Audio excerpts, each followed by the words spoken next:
तर मूग दाल चिला बनवण्यासाठी आपण पहिला आलं घेतलं आहे, थोडंसं लसूण आणि एक मिरची घेतली आहे. तुम्ही दोन्ही घेऊ शकता. माझी इकडची जपानमध्ये भेटते मिरची, ती थोडी स्पायसी आहे, त्यामुळे मी एकच घेतली आहे.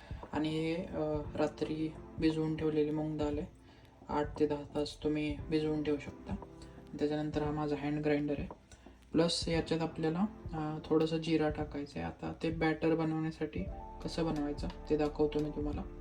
हे सगळे घेतल्यानंतर आपल्याला लास्टला हे कोथिंबीर घ्यायची आहे. तर इंटरेस्टिंगली जपानमध्ये अशी भेटते कोथिंबीर, जे की ॲक्च्युली त्यांनी हे काहीतरी स्पंज आहे त्याच्यात प्लांट केली आणि ते उगवल्यानंतर डायरेक्ट पेंड्या त्याच्या छोट्या छोट्या अशा बनवून ते लोक एका प्लास्टिकमध्ये विकतात. तर ह्याची जी किंमत आहे ती ऑलमोस्ट आहे 220 येन, म्हणजे इंडियन रुपीमध्ये मला हे कोथिंबीर बघायची झाली तर 110 रुपयाला एवढी हे कोथिंबीर भेटते. ती आपल्याला टाकायची बॅटर बनवताना. तर आता आपण बॅटर बनवू पटकन पटापटा आणि मी दाखवतो तुम्हाला की बॅटर कसं दिसतंय. तर बॅटर बनवून घेऊ आपण पटापट. त्याच्यासाठी मी हे सगळं पेस्ट बनवून घेतो जे सामग्री मेन्शन केली होती.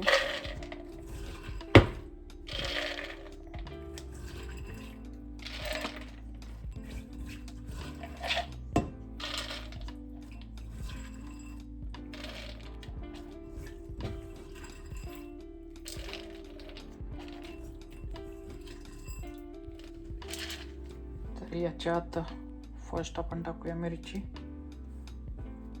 त्याच्यानंतर लसूण आणि त्याच्यानंतर हे आलं. आल्यानंतर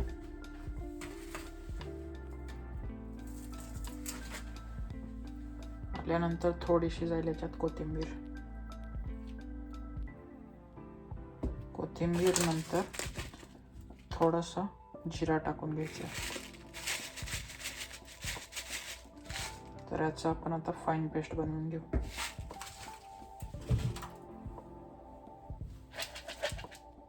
याच्यात थोडंसं पाणी टाकून घ्यायचं आहे. मस्त पेस्ट बनवून घेऊ आपण.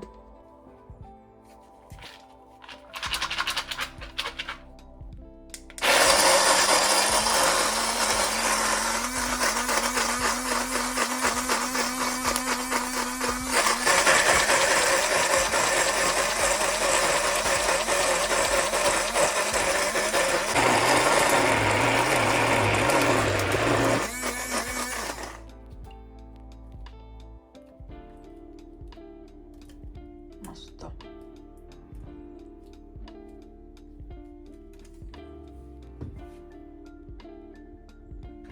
तर आपण पेस्ट अशी छान ग्राइंड करून घेतली आहे. बॅटरचा थिकनेस बघू शकता तुम्ही कसा आहे.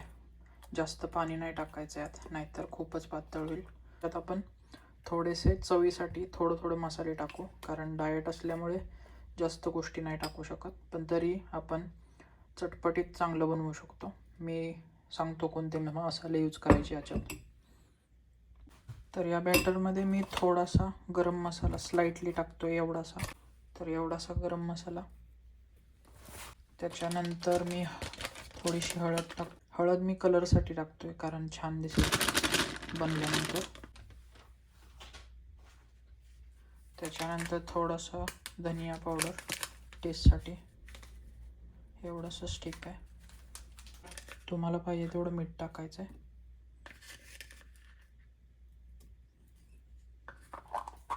मिक्स करून घ्यायचं आहे.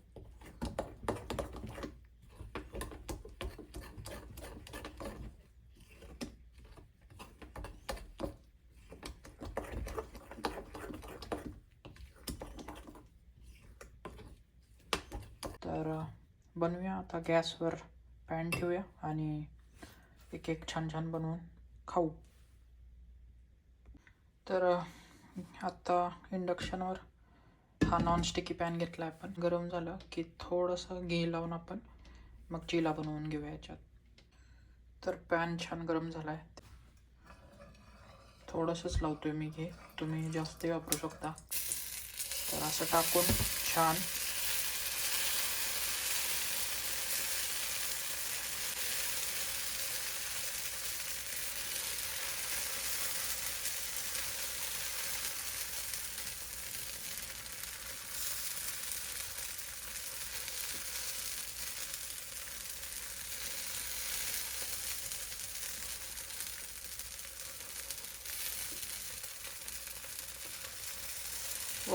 छान दिसतंय.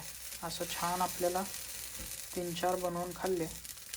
आता 100 ग्राममध्ये कमीत कमी 5 ते 6 होतील. त्याच्यात तुम्हाला ऑलमोस्ट 25 ग्राम प्रोटीन भेटेल, 40 ग्रामच्या अराउंड कार्ब्स भेटतील आणि बाकीचे फॅट्स असतील. मग तशा प्रकारे 325 ग्राम वगैरे कॅलरी इनटेक असतो याचा. बघा किती छान दिसतंय ते.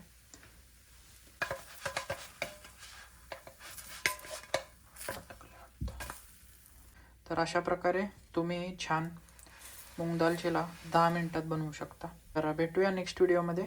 सो आजच्यासाठी ही आपली रेसिपी डन आहे. तुम्ही पाहू शकता किती छान झालं आहे. तर तुम्हीही बनवा असं छान आणि एन्जॉय करा मूग दाल चिला. Thank you. Have a good day.